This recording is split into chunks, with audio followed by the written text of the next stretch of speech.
Shalom, everybody. How are you? Brachot from Eretz Yisrael.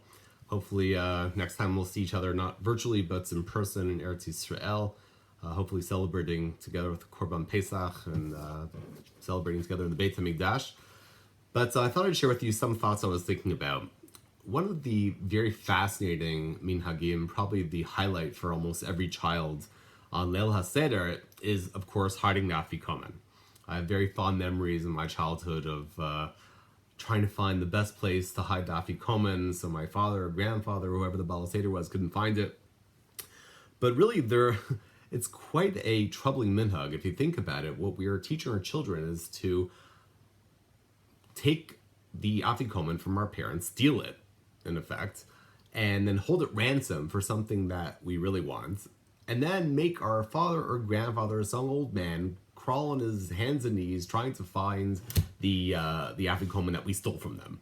Is this really the message that we're trying to convey to our children on one of the most important educational evenings of the Jewish year?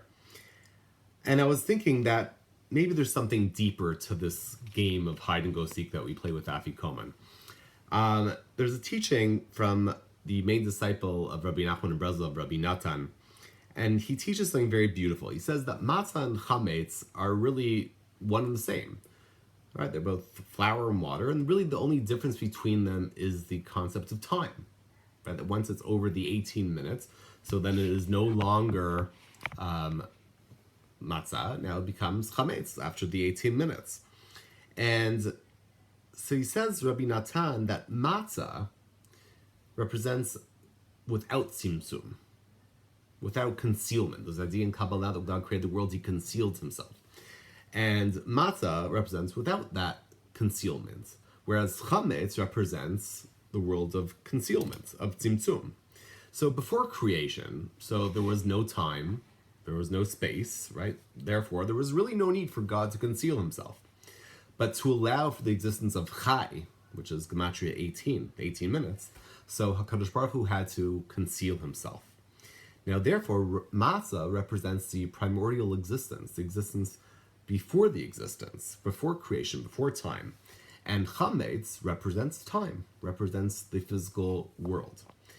Now, for 7 days of Pesach, what we do is we endure this primordial existence, so to speak, of beyond time, of me'ein olam haba, taste of things beyond this world.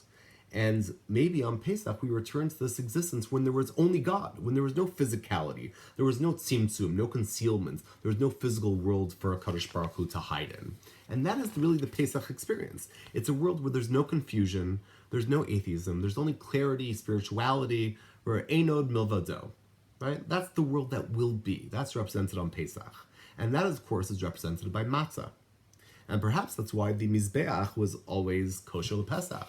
There was no chametz on the Mizbeach. There's no chametz at all in the Mizbeach. And maybe that's also the minhag for the Baal HaSeder to wear a kittel, to maybe represent the Kohen Gadol. And maybe that's why there is a minhag to have our nicest dishes, like the kelim of the Beit HaMikdash.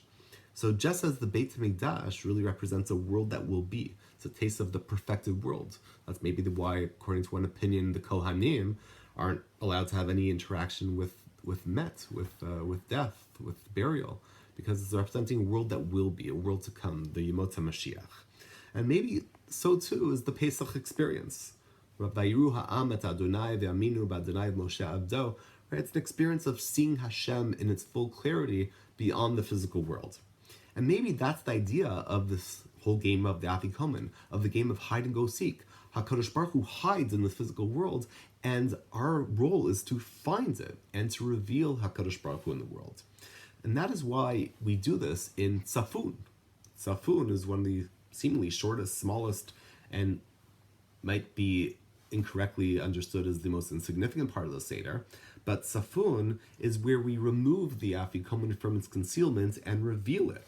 We reveal that which was concealed. So there is no more tzimtzum, there's no more concealment. All is revealed in Safun.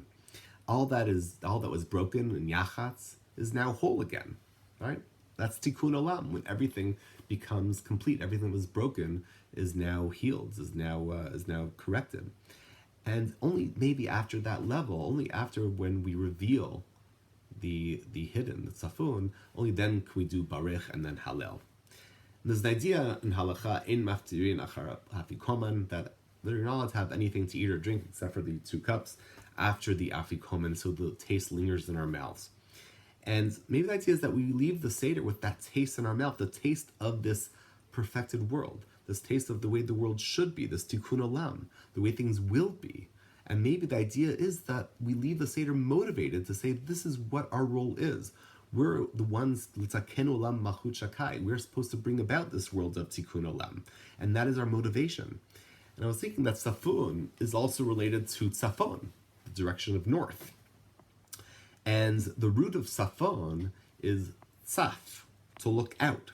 Right? In Tehillim, in Perek Memchet in Tehillim, it refers to Yerushalayim as Yarkatzei Tzafon, which is really referring, according to some opinions, to a tall mountain where you can look with great distance beyond.